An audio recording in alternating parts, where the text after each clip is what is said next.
Uh, hold on. Let's reset.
Can you just give me entrepreneur for her? However, once he entered the workforce, he could never find the time to expand. The whole thing is hard, isn't it? One day, his body finally gave out to exhaustion, and he found himself in an unfamiliar place. The board, instead of smiling about it, simply welcomed him to the realm of the god. She introduced herself as Razveska and gently explained the shocking truth. He had passed away. Unsurprisingly, Theo's first reaction was sheer disbelief, as though he had survived many days. The goddess expressed her condolences for his passing, getting straight to the point. She asked if he would like to be reincarnated into the god form. She told him not to ask why he was being reincarnated as goddess. The complicated reason. However, she offered him a sneaky deal. If he chose to be reincarnated, she would grant him a special power. The mention of power reminded him of a game he had once played, where he could build anything out of his tools. He would be living in an unfamiliar world. He would love to have the power to craft things. He explained that this was a game he was really into during his school days and requested to craft something just like his skill. The goddess acknowledged his request and granted him that power immediately. Now, in the present moment, Wrong Theo wondered thing. if he hadn't received a gift during the ceremony since he already had that power. After all, he had been reincarnated as a prince and hadn't had the chance to craft anything, so he had completely forgotten about it. Layla woke Theo up as they had arrived. As soon as he opened his eyes, he felt embarrassed and shocked to realize he had been sleeping on her lap. Layla reassured him that there was no need to be shocked, as he was the one who had fallen there. She had wanted to admire his sleeping face a little longer, but she quickly pointed out the coachman, who was getting frustrated. Layla had a point. He couldn't stand there all day while they prepared for the boarding in his carriage.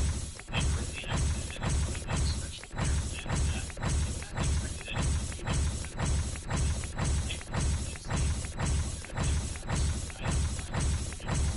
Layla reassured him not to worry, saying she could use his power all night with the body heat necessary. Theo dismissed the idea, doubting that body heat would be enough until the place where Layla left him in charge of their things.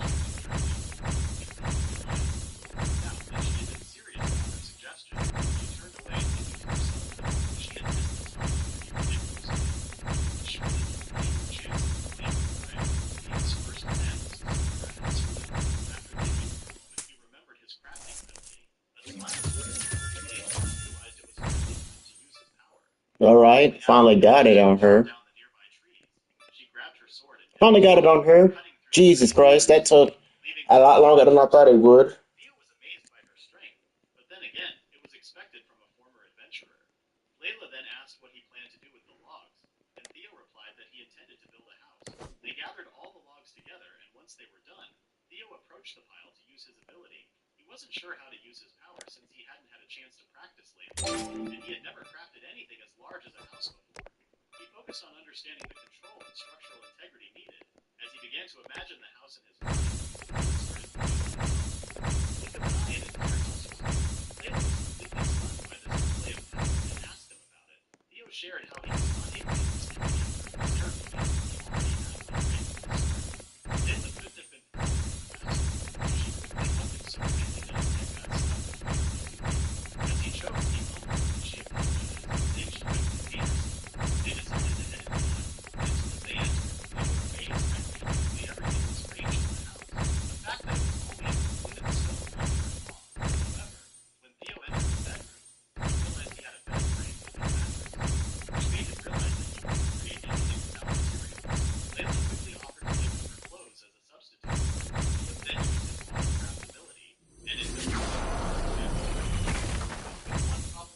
Ah, yes, Avatar. Layla was practically That naked, I with a do. nightgown barely covering her curves. She quickly ran toward Theo while he tried his best to keep a safe distance. Layla, however, believed she needed to stay close enough to protect him, even pinning him against the wall. Eventually, Theo gave in, and as the night went on, he ended up sharing the bed with her. But he quickly got convinced that his feelings toward Ava were not what she thought. Despite his efforts, he found himself losing bed between two different mistakes when tempting Layla. Thus, their first day in the land of death came to an end. Theo reflected on how he managed to survive. Thanks to Layla and his gifts. As long as she was with him, he felt safe. In the middle of the night, staring directly into the Can I sky, get like Theo Overlord, noticed something unusual. Avatar? I don't even Layla's need auto glitch. crafted a charged pulse. Its core raised, ready to crush him. Just as the puzzle came to an end, Layla faked it at the last second, and the blow struck directly instead. No, seriously, Theo I immediately don't need realized that glitch. he I was just lost. want like Layla eventually Avatar, managed to regain Overlord. her own honeymoon with Prince Theo. She was determined to fight back. Theo felt suspicious of Layla, but then he remembered just how strong she was. He had seen her defeat monsters like this before, so he knew that Oh Layla wouldn't trust her as easily to trust well. Layla. It was his own uselessness. He hated the idea of always hiding behind her whenever they faced a threat. Determined to take action, Theo stepped forward and told her to stand back. He decided to reuse the materials from their house. Once he activated his autocraft ability, the house disassembled into a replica. As the Minotaur charged, Theo began to imagine a weapon. The creature stared at him, confused. In an instant, Theo crafted a massive wooden drop axe. With a pull of the trigger, he sent the giant weapon crashing down like a meteor. The Minotaur was crushed beneath its weight, leaving it lifeless on the ground. Theo felt a surge of excitement. Everything had turned out even better than he had expected. As he reflected on his past, when he had been exiled from the capital and unsure of what to do, he felt a sense of purpose he hadn't known before. Layla rushed over and pulled him into a Oh cave where no, she I need started more teaching him technique how to fight. shards. Ah After shit, because all, I need to he had roll on finally Sung figured Jin out all Woo about his and purpose. He Kaiser. I wanted to started to live finish Kaiser. in the barren land with his gift to craft anything as long as he had the materials. He felt like he was in the game he had loved during his student days. He turned to Layla and told her that he had finally found something he wanted to do. Curious, she asked what he meant. With confidence, Theo cleared up her doubts and declared that he would rebuild the barren land with his powers and reclaim the land of death. This place was the northern frontier of the Mornia Kingdom, also known as the Land of Death.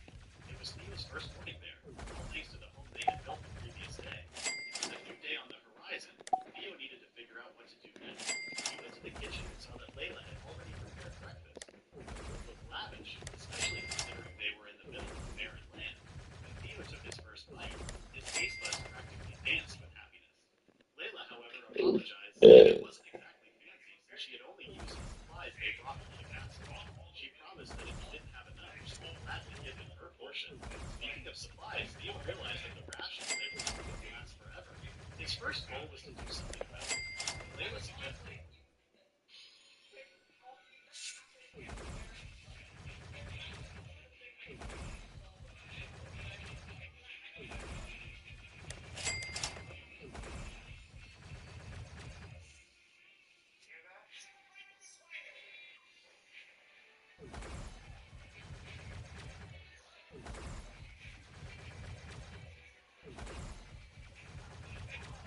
When Layla suggested starting a farm, Theo agreed, thinking that if they could establish a steady food supply, they might even attract people to settle in this barren land. After finishing breakfast, they headed outside and started building. However, Theo's excitement quickly faded when he saw why this place was called the Land of Death. The soil was completely unsuitable for growing crops. Layla then explained that there was a rumor this land had once suffered a disaster that contaminated the soil with noxious air. The kingdom had tried to reclaim it several times, but clearly it hadn't worked. Still, Theo wasn't going to give up. He quickly used his autocraft ability, and with just a stone and a stick, he crafted a stone boat running into the soil with softener. Together, they worked to create a fertile field. After they finished softening the soil, they fertilized it. And with that, their work for the day was done. All they could do now was hope it would be enough to grow some crops later. Exhausted, Theo laid his head down on the dining table. He had no idea farming could go this far. He even thought about taking a dump, but Layla quickly reminded him that it wouldn't be easy since the water was contaminated by noxious air.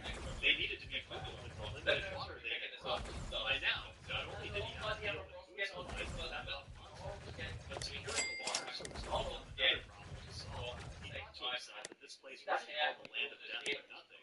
As night descended, Theo shared his bed with Layla. As usual, he quickly got up and he felt her too close to him.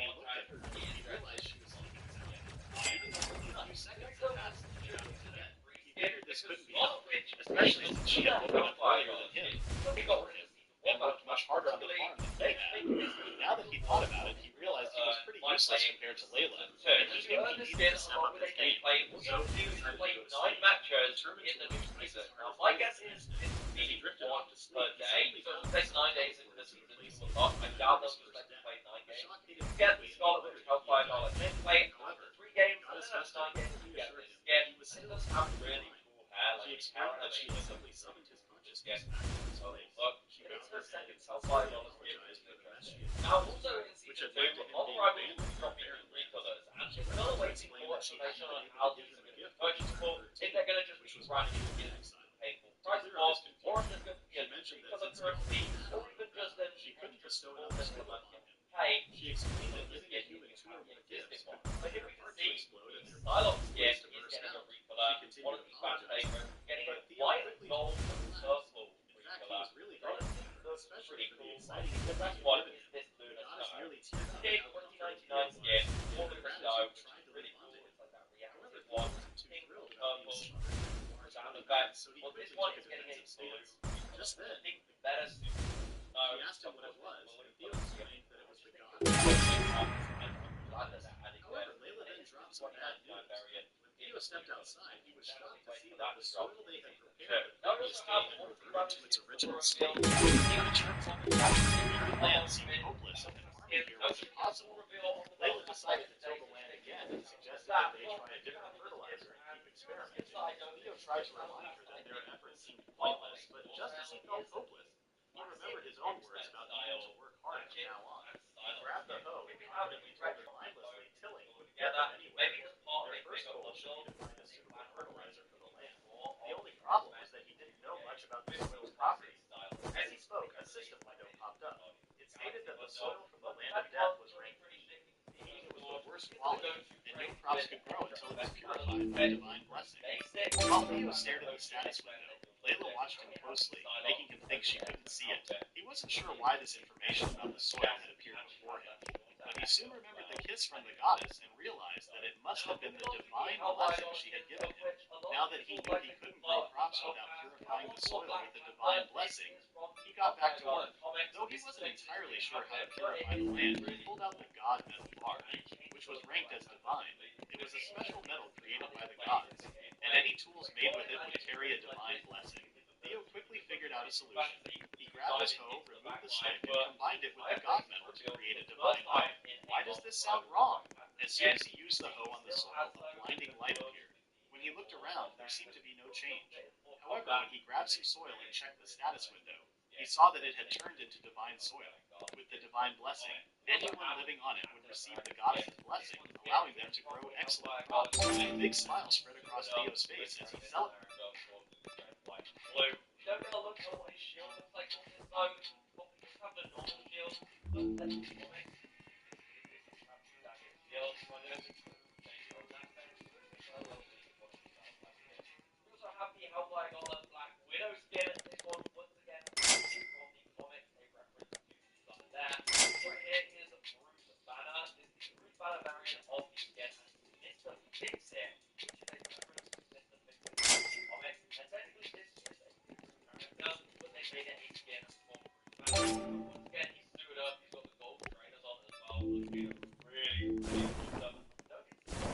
Celebrated with a happy dance. He called out to Layla, telling her that with this hoe, they could purify the soil, and they would finally be able to grow crops. Layla leaped up to give him a hug for his efforts, but to her surprise, Theo jumped right over her on his own. This made the maid flustered, despite being the aggressive woman she was. Theo believed that it was all thanks to Layla and the goddess that he had finally been able to do something useful. Tears of joy filled his eyes as he thanked her. At that moment, Layla reached her boiling point. Overcome with emotions, her head exploded. This even marked the duo's success as king of fertile. Later, Vesta was enjoying a relaxing bath, and while she unwound, she seemed to be watching Theo through her crystal ball. At that moment, another goddess named Athen arrived and asked why Vesta was so obsessed with this boy. Vesta explained that Theo was incredibly clever and had already turned the god metal into a hoe to cleanse the land of toxins. Athen shrugged and bragged about her own hero, insisting that her chosen hero was better than Theo. Vesta then exposed Athen by pointing out that she always picked cute girls to be her heroes, which made Athen come off as a bit of a lolicon. Athen defended herself, claiming it wasn't her fault that all the heroes turned out to be cute. She also didn't want to be accused by a Shotacon like Bussy. Despite their banter, Matthew admitted that Theo was worth watching because he seemed to have a connection with their cute hero. Vesta couldn't believe such a connection existed, but remained fixated on Theo through her crystal ball. Back with the duo, we learned that the previous night, Theo had read some documents about when the kingdom had tried to reclaim the area. According to the documents, the noxious air had only contaminated the surface, meaning everything deep underground should still be safe. This also suggested that the water beneath the surface should be drinkable. With that in mind, Theo successfully crafted an underground well. After taking a sample of the water, the system confirmed it was sea-rank water with good quality. They both clinked their glasses together as if celebrating with wine before drinking it down. Now that they had water, all they needed to do was fall off the land, sow some seed, and water them for 3 hours. But it wasn't as simple as it sounded because there was just too much land to till. Eventually, Theo collapsed in the middle of the work, completely exhausted. Layla brought him some water and told him to take a break while she picked up the hoe to continue working by herself. Theo reminded her of the last time she fainted from overworking. Truth be told, that explosion hadn't just been caused by her exhaustion, and they both knew that. Theo, on the other hand, stuck to his stance and firmly told her to rest. He warned her that overworking was dangerous. Though he didn't say it aloud, he was speaking from experience as he had died from overwork. Layla could clearly sense the seriousness of his words. Theo still had no idea how he was going to till all the land. All he could do was wish he had a tractor, but unfortunately he couldn't make one because he didn't have the materials. Layla overheard him and suggested that while she didn't know much about tractors, it would probably be best to get help from others or use cattle. She made a valid point, but the problem was that no one would want to move to such barren land, and they couldn't even bring cattle there. Then Layla suggested that he use his autocraft ability to create the cattle. The thought of human transmutation from asterisk full metal alchemist asterisk sent chills down Theo's spine, and he admitted he was too scared to try it, not knowing what the price might be. Layla quickly clarified she was joking, but Theo pointed out that she didn't sound like she was joking at all. After thinking for a moment, Theo came up with an idea, thanking Layla for the inspiration. He decided he would create whatever he didn't have. Layla asked if he was really going to try human transmutation, but he assured her that wasn't the plan. Instead, he explained that he could create something that would follow their commands, a golem. He reminded her that they would need a lot of earth stones and magicite. Magicite was a stone containing magic power harvested from monsters.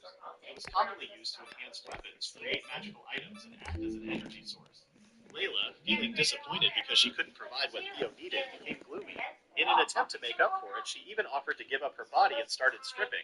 Theo quickly reminded her that they already had magicite from the monster they had defeated. Once Theo gathered the stones and other materials, he used his autocraft magic to create a golem. The stones came together, and a giant stone man came to life. Layla was amazed that he had created a golem and felt proud of him.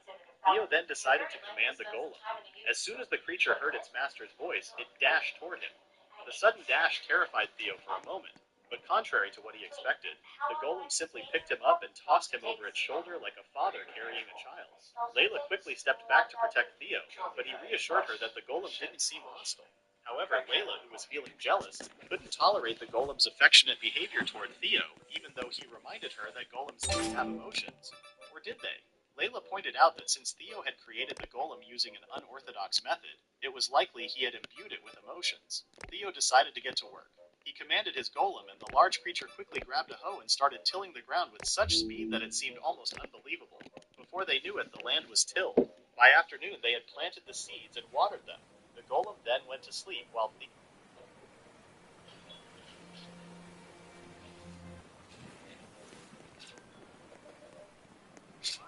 must defend the forest.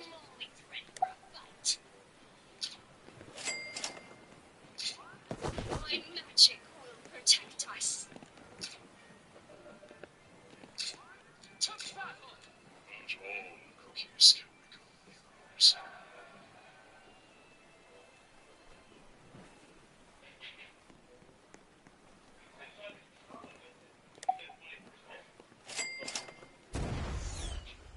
We're looking for adults 45 and under to be in our HPV vaccination ad. Sound like you? And a relationship. Sexually active and unvaccinated. And too old. If you're under 45 and under. For most people, HPV occurs on its own. For those who don't carry the virus, it can cause certain cancers. Gardasil 9 is a vaccine given to adults over age 45 that can help protect against certain HPV, cervical, vaginal, vulvar, anal,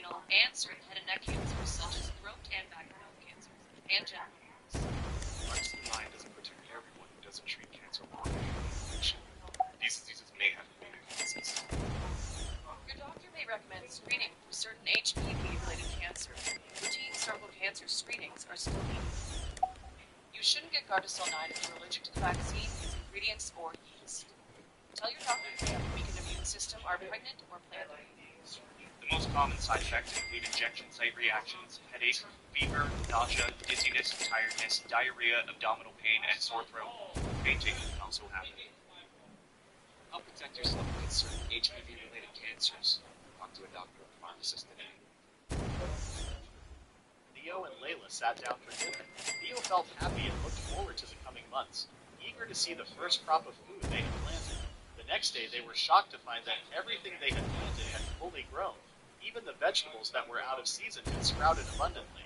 He never expected such a quick harvest. What mattered most to him now was that his food supply issue had finally been solved. Thanks to the blessed soil, the vegetables grew to full size overnight. However, Theo wasn't sure how they would taste, so Layla decided to test them for any potential effects. The system window quickly confirmed that they were of excellent quality with no side effects. Theo took a bite and the flavors exploded in his mouth. It was the juiciest, tastiest thing he had ever eaten. For a moment, he even wondered if the tomato was actually a vegetable. He quickly tossed one to Layla, telling her it was unbelievably good. Reluctantly, she took a bite, and she too was delighted by the taste. Theo was convinced that if they were this good raw, they would be even better cooked, so they both decided to start cooking. Once inside, Layla used her godlike speech, whipping up a variety of delicious dishes in no time. When they took their first bites, it was like tasting a slice of heaven. The intense flavors were almost beyond belief, and each taste of the vegetables felt authentic and fresh. The dishes made with the best ingredients and technique were so incredible that they couldn't speak for several minutes, completely lost in the flavors. With the harvest issue solved, Theo Jesus, brother, how much range you have? he called his golem, which he had named Gorm, Jesus and asked him to Christ. gather materials. The golem promptly pointed to a pile Jesus of rocks. Christ. I didn't expect them to have this much Asked range. what the Gorm was, and Theo explained it was the golem's new name. He had tried calling him that once, and Gorm seemed to like it. Looking at the materials, Layla asked what he planned to build. As soon as her brain connected the dots, she wondered if he was planning to build a separate house to live away from her. Theo had considered that, but for now, with a source of water available, it was time to build a place to wash away their fatigue. Using his autocraft ability, he created an outdoor hot spring. I still need to get a better tray for Kaiser. With exactly the kind of hot spring he had always wanted to experience, complete with lovely soap and body sponge made from different materials. He even set up separate sections for men and women. He eagerly hopped over to the men's side and told Layla to meet up later after respectively taking their own bath. Layla didn't say anything as Theo left. Theo cheerfully went to the bath, deciding to clean up before relaxing. Layla then offered to wash him, and Theo agreed. They both fell silent for a moment as they stared at each other. Theo suddenly panicked and pointed out that they weren't in the women's bath. Layla responded that there was no need to separate the baths by gender. Our groomer number 2 never loses her chance at all. She reminded him of their relationship, with her being his maid, and insisted that as his servant she had to fulfill her duties completely. She claimed that Theo couldn't clean himself properly and leaned closer to him, causing Theo to become flustered. Theo ordered her to leave him alone, but Layla was determined to ignore his request, stating that she wouldn't follow the order even if he was her master. Theo questioned their master-servant relationship, and Layla asked if there was anything wrong with a master and servant having reasonable physical contact. Theo shouted that her actions were completely unreasonable. In the end, Theo was defeated as Layla washed him thoroughly. They both relaxed in the hot spring as the night continued quietly. Layla pointed out how beautiful the stars were, which made Theo smile. He realized that he would never have been able to enjoy such a view in his past life or in the capital. He felt thankful for being sent to these barren lands, where he could experience such luxury. However, they weren't completely alone. From a distance, someone watched them from a cliff. The figure had pointed ears and a long furry tail, clearly identifying her as a fox girl. She was fascinated by the steam rising from the hot spring, as it wasn't every day that she saw humans in this land. Theo had a routine where he woke up early each day to practice sword fighting with Layla. Afterward, he would check the fields and work hard to harvest vegetables. Although the work was tough and the soil could get messy, he refused to slack off. Before bed, Theo always took some time to read with Layla. This quiet moment... Immerse yourself in a world too much to that squash. Imagine a dream that begins to rush your body and mind. Take a bite out of the body, that's what truly was. Hey, I'm Michael. I work in the Everglades guide and a scientist, and I use TurboTax. It's a very simple process. Like, I really don't have to do that much, even with 2 jobs. It's like, provide my forms, one and done. I did have to do a phone call, but it was very simple, like I said, much like a walk through, and they prepared it for me, and I got to get back to my business. Get a TurboTax live from the expert. Push the button now from start to finish. Now this is practice.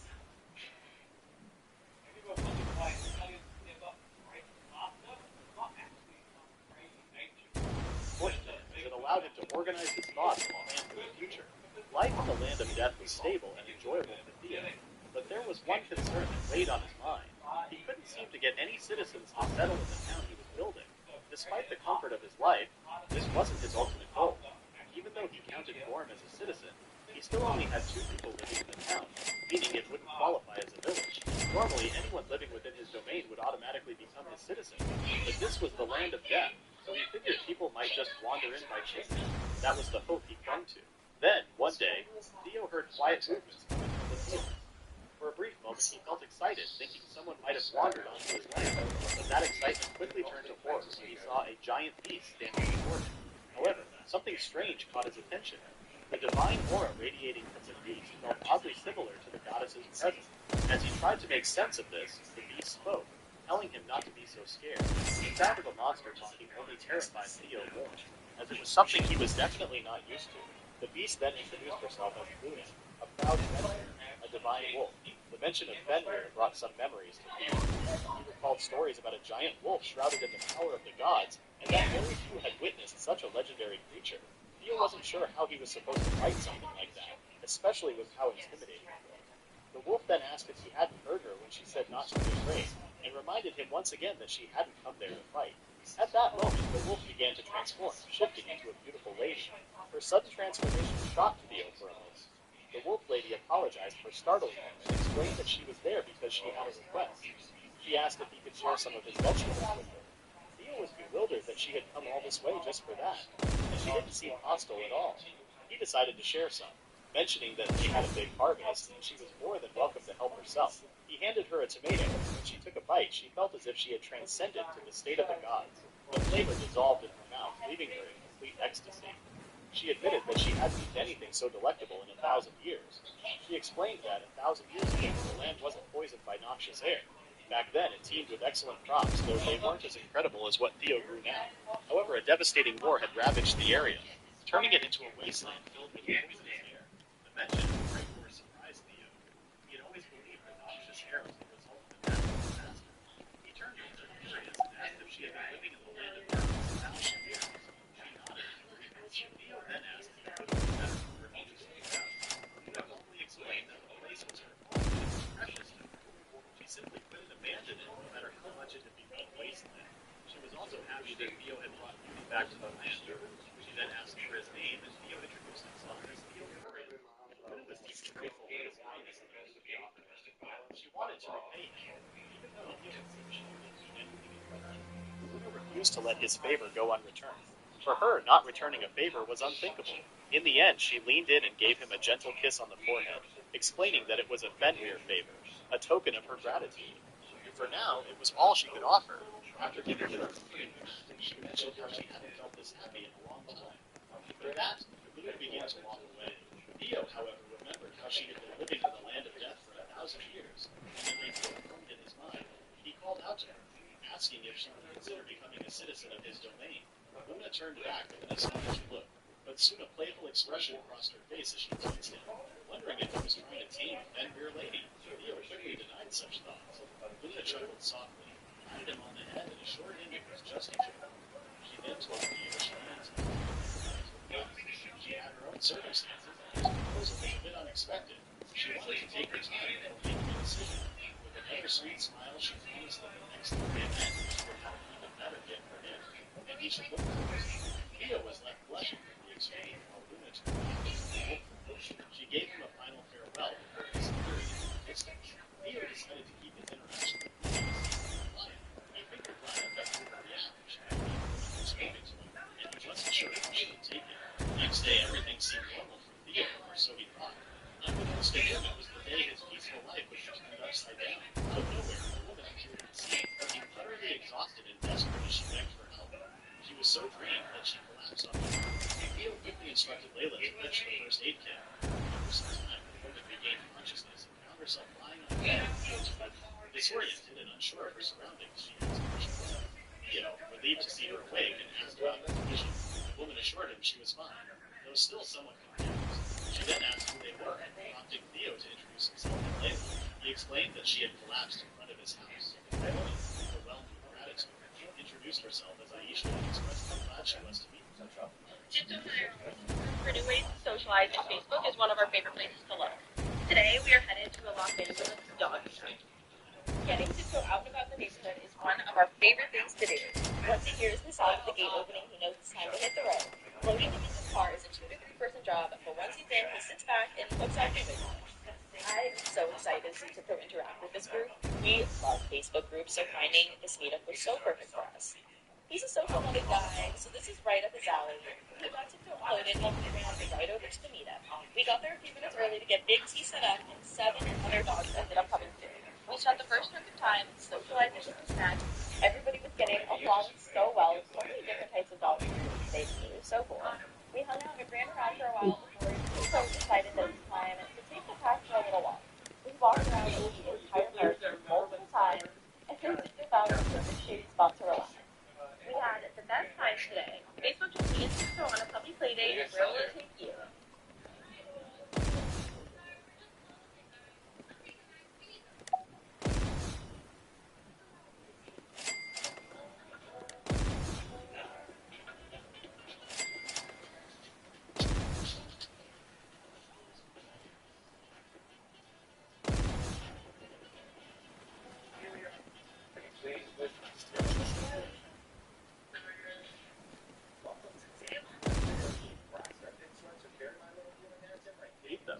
Curious, Theo asked what had brought her there.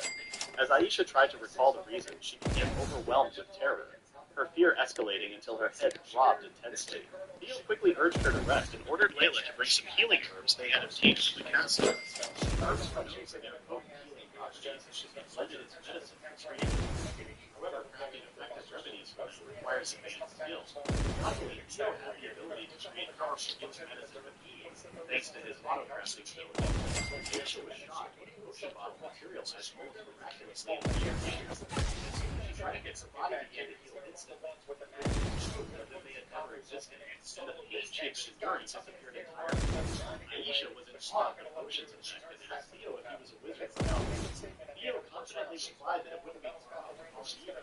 Aisha then inquired if this place was near Fornos, the fortress city built to protect against the monster who was random death. Theo explained that Fornos was dozens of miles away from the border of Aisha's death, which left Aisha shocked. She hadn't realized she had wandered so deep into this forsaken territory. Theo confirmed her fear she was still alive. Realizing her mistake, Aisha felt devastated. She had gone a wrong direction and now she wasn't sure what to do. Panic overtook her as she lamented her situation, knowing that if she didn't act quickly, the people depending on her might not survive. Aisha explained that she was a resident of Moa village, located in the Vitoa territory. A few days ago, a group of goblins attacked the village. The villagers had no way to defend themselves, making them easy targets. The goblins immediately began demanding food. However, they didn't stop there. They continued to ask for more and more. When the villagers protested, explaining that they would starve if they gave them any more, the goblins made an even worse demand. They wanted all the women. Goblins could breed with human women, and the consequences of giving in to their demands were clear. Naturally, the villagers refused. In response, the goblins threatened to kill everyone one by one if they didn't comply. Aisha fled the village, hoping to find help and save her people. When Theo asked why she was heading to Fornos instead of directly appealing to the Lord of Vitoa, Aisha explained that she had already tried. The Lord had outright refused, saying he had no time to help a backwater village. Theo recalled hearing about the Lord of Vitoa, who had a reputation as a tyrant. He was known for imposing heavy taxes on his people without caring for their suffering. Even during a famine, when his land was in dire need, he did nothing to help his people. Aisha decided to leave, knowing her people were waiting for help. She thanked Theo for looking after her, but just as she turned to go, Theo called out to her and motioned for her to wait. He led her to a warehouse filled with construction materials and other supplies. He felt a sense of pride, knowing he had stocked up in case he needed them. Layla acknowledged this, but was unsure of his plan for all of it. Theo told her to watch and prepared to use a recently discovered sub-ability of his, Autocraft. This ability allowed him to recreate a feature commonly seen in video games, the inventory system. With a wave of his hand, all of the supplies and materials were sucked into an invisible space, leaving the warehouse hall completely empty. Aisha, amazed by what she saw, asked where everything had gone. Theo tried to explain that it was similar to magic, and he had stored everything in a dimension of his own creation. He then asked her to lead the way to the village, despite knowing the journey would take a long time. Theo was determined to help the villagers. Later, the three of them rode on the back of Gorm toward Moa village. Aisha asked Theo once again if he was sure about his decision. Although Theo was determined to save the village, he reminded her that it was still dangerous. Theo, however, remained resolute. Despite the goblins being a serious threat, Theo was not scared at all. In fact, he felt a surge of courage rising within him. He then remembered the Fenrir's favor that Luna had given him, wondering if it had something to do with his newfound bravery. He decided to check its effects using his analysis ability. Reviewing the details, he saw the stats listed. Fenrir's favor granted increased leg strength, the willpower to conquer fear, and a special affinity with wolf-type creatures, making them surrender unconditionally to him. Theo felt even more confident and silently thanked Luna for the boost in courage she had given him. Aisha pointed ahead, and when Theo looked, he was shocked to see a large group of goblins harassing the villagers. The sight filled him with anger and frustration, almost overwhelming his self-control. He ordered Gorm to charge straight at the goblins while instructing Layla and Aisha to prepare to jump off Gorm's back on his count. At his signal, the three of them leaped off, and Gorm crashed into the goblins like a cannonball, sending several of them flying. Gorm was like a WWE wrestler entering the ring. While falling, Theo activated his autocraft ability mid-air, quickly creating a soft landing platform beneath them. The trio landed on the cushioned surface, but Theo ended up awkwardly sandwiched between the two women, feeling as though he were trapped between four holy mountains. Aisha quickly scrambled away from Theo, feeling embarrassed. Meanwhile, goblins began swarming toward them from every direction, ready to attack. Theo ordered Aisha to stay back, deeming it too dangerous for her to fight. Despite his warning, Aisha tried. I'm John. I wanted to quit smoking for years. I've tried several different times. Nothing seemed to work for me. But I didn't give up. Eventually, I found the right doctor. Together, we became a team. Finally worked. I used 2 quit smoking medicines to get counseling. My tip is, keep trying. You don't have to quit for good. Tried to stop him from rushing into the fray. However, Theo reassured her, expressing his confidence in saving the villagers. His unwavering determination made Aisha's heart race, and she grew even more flustered upon realizing she was blushing because of a kid. Is this the emergence of rumor number 3? Theo and Layla prepared to confront the goblins head-on. Layla unsheathed her sword, and Theo activated his autocraft ability, summoning everything from his inventory. In an instant, thousands of swords materialized around him, creating a scene that seemed straight out of the legends of Gilgamesh. Layla slashed through the goblins with precision, and together they managed to eliminate the horde. The area transformed into a battlefield, littered with fallen monsters. The remaining goblins, overwhelmed and frightened, abandoned the fight and fled to report back to their leader. Layla wanted to pursue them, but Theo immediately stopped her, reminding her that ensuring the villagers' safety was their most urgent priority. The villagers approached Theo, relieved that they had finally been saved. They asked who he was. Theo introduced himself honestly as the third prince of the Borneo kingdom, the lord of the land of death. This revelation shocked Aisha and the villagers, and their reactions were far from pleasant. Theo regretted his honesty, thinking it might have been wiser to keep that part to himself, knowing villagers likely held a poor opinion of royals and nobles. Contrary to his expectations, the villagers were amazed to learn he was a prince. They began showering him with gratitude for rescuing them, but Theo quickly reminded them it wasn't necessary. He urged them to stay cautious, explaining that he overheard the goblins mentioning reporting back to their leader, which meant their den was likely hidden somewhere in the forest. Meanwhile, the scene shifted to the goblins' den, where the surviving goblins returned to report their failure. They told their chief that the village was too dangerous to attack. The Goblin King, however, was furious upon hearing this. With a single swing of his weapon, he struck down the goblin, calling him a disgrace to their kind for running away. He then commanded the remaining goblins to join him, declaring they would show the humans their rightful place. Meanwhile, back in the village chief Galad Moal wanted to express his deep gratitude to Theo for saving them. Theo tried to downplay the situation, saying there was no need for thanks since he had simply done what was right. However, the chief insisted on giving him a gift and offered him what appeared to be a stone. When Theo asked about it, Layla responded in astonishment, explaining that it was a rare, tough metal. She added that accessories and equipment made from it were considered national treasures, and even a small piece like this could be worth hundreds of gold coins. At that moment, a villager stepped forward angrily and shouted at the chief for offering such a valuable gift. He reminded the chief that this metal was the village's treasure, passed down through generations, and accused him of giving it away to these damned royals. Chief Galad sternly told the young man to watch his words, as this was not the way to speak about someone who had saved their lives. The young man, however, stood his ground, insisting that there was no way royals or nobles would risk their lives for commoners, and that Theo must have some ulterior motive. He raised his voice, asking the other villagers if they shared the same opinion. The villagers began murmuring among themselves, clearly divided on what was right or wrong. Theo noticed the distress on their faces, and it became clear to him that they had a strong dislike for nobles. Aisha stepped in to speak on Theo's behalf, trying to ease the tension. She reminded them that Theo wasn't like the lord of the territory. Despite being a stranger, he had helped them and saved all their lives. While the villagers couldn't deny that Theo had saved them, Jack still had a point. However, it seemed the chief had already made up his mind and was ready to give the gift to Theo. Theo tried to refuse, saying it was their village's treasure. But the old man revealed that their village was on the brink of collapse. This sobering revelation made Theo curious, and he asked the chief why he believed the village would meet such a fate. The old man quickly told Theo about the Goblin King who resided in the nearby forest. The Goblin King was the ruler of the goblins and was much stronger and smarter than regular goblins. There were even rumors that he could defeat a minotaur or an Aegid in combat. The chief was certain that the goblins who had run away earlier would likely return with the Goblin King, so he advised all the young villagers to escape as quickly as possible, while the elderly, who could barely stand, should stay behind. Jack, however, refused to comply with this command and made it clear that they would escape together. The old man tried to reason with him, saying that the elderly would only slow the younger ones down. But Jack insisted that he couldn't leave without everyone and made it clear that he would just defeat the goblins himself. He volunteered to help and promised not to leave anyone behind. Aisha and the village chief asked him what his plan was. Theo explained that the goblins were keeping watch around the village to prevent anyone from escaping. There was no way they could flee, so instead of running, they would face the goblins in battle. This meant they needed to fortify the village. Later, Jack sat alone, visibly annoyed.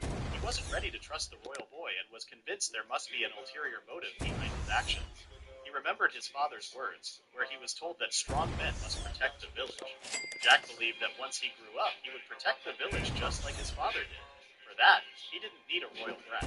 At that moment, the same royal brat Jack had been badmouthing built an entire watchtower in the blink of an eye, leaving Jack completely stunned. Theo then demanded more crafting materials, saying what he had was not enough. The chief gave him permission to destroy farming tools or even tear down houses if necessary. Other villagers offered their tattered houses materials for the sake of protecting the village. Meanwhile, Jack still thought trusting Theo was the most gullible thing they could do. Theo used his magic again, creating protective walls around the village. After so much construction, Theo felt exhausted and collapsed to the ground. Layla rushed over, concerned, and told him to take a break since he had overused his abilities in such a short time. But Theo insisted there was no time to rest. He was determined to do everything in his power to protect the village. Seeing the determination in Theo's eyes made Jack begin to change his opinion of him, even if only slightly. He remembered how, during the goblin attack, he had been tasked with protecting the village but froze in fear, unable to act. In contrast, this kid had fought the goblins, saved everyone, and was now pushing himself to the limit to protect them again. Feeling a shift in his thoughts, Jack walked confidently over to Theo and asked what he needed to do to help protect the village. Theo immediately started crafting a weapon and created a spear, handing it to Jack. He mentioned that Jack was said to be the most skilled fighter in the village, and if the defenses failed, everyone would rely on him. Jack grabbed the spear but firmly stated that he still didn't trust Theo. He made it clear that his actions were solely for the sake of the village's safety. Despite Jack's hostility, Theo thanked him, only for Jack to reiterate not to misunderstand his intentions. Suddenly, Theo noticed Aisha watching them. When he asked if something was wrong, she jumped, clearly startled. Embarrassed, she denied it, insisting she hadn't been looking at him and claiming he wasn't even in her line of sight. She then pointed out that the children and elderly had been evacuated and asked if there was anything she could do to help. Theo assured her everything was going smoothly, thanks to the villagers' support. Just then, the villagers called out for Theo's assistance. He quickly waved goodbye to Aisha and rushed off to help, leaving her standing.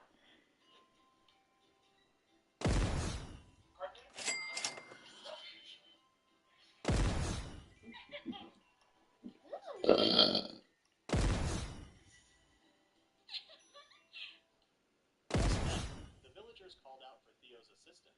He quickly waved goodbye to Aisha and rushed off to help, leaving her standing there. It was evident that Aisha was waiting for him, and the reason was easy to see. However, the moment was interrupted by the sound of massive Hmm? footsteps echoing through the forest. The goblins were approaching. What did you call? Hello?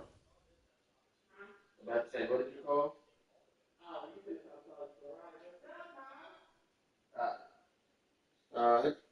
Be down in a second.